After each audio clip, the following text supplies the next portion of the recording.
Deux grands pavillons avec une capacité de 1008 lits, un réfectoire de 504 places assises, un foyer, une administration, une infirmerie, deux buanderies, un groupe électrogène, une connexion internet haut débit, un terrain de sport, deux parkings. Voilà en somme les différents compartiments de la nouvelle cité universitaire de Bobo Dioulasso, inaugurée ce lundi par le Premier ministre Yacouba Isaac Zida.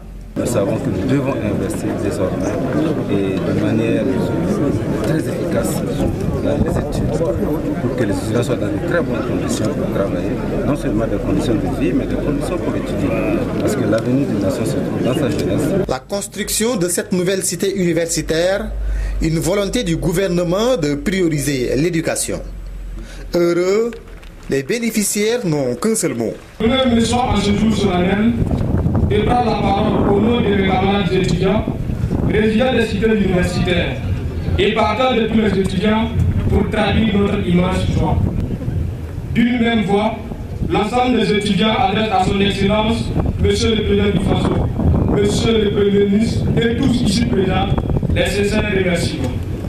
Le logement pour un étudiant est essentiel car c'est à la fois la condition de son autonomie, de son bien-être et de sa réussite, clame leur porte-parole du jour.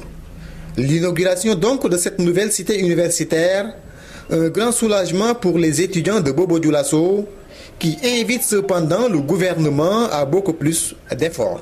Cependant, les problèmes des étudiants en matière de logement sont loin d'être totalement résolus. Nous profitons de cette opportunité pour solliciter les autorités à encore plus d'efforts. Un appel qui n'est certainement tombé dans l'oreille d'un sourd. Le gouvernement promet même construire de nouvelles cités universitaires, mais invite les étudiants à mieux entretenir celles déjà existantes. Je voudrais inviter donc les étudiants à bien entretenir les infrastructures, à prendre conscience des efforts que l'État fait pour les mettre dans de bonnes conditions de travail.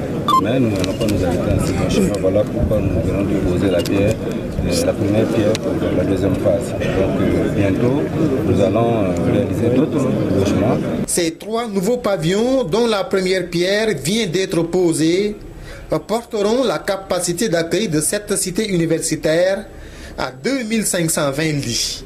Pour une durée de 2 ans et d'un coût global de 6 milliards de nos francs, la construction de cette nouvelle cité universitaire de Bobo Dioulasso a été financée par l'État burkinabé avec le soutien de la Banque islamique de développement.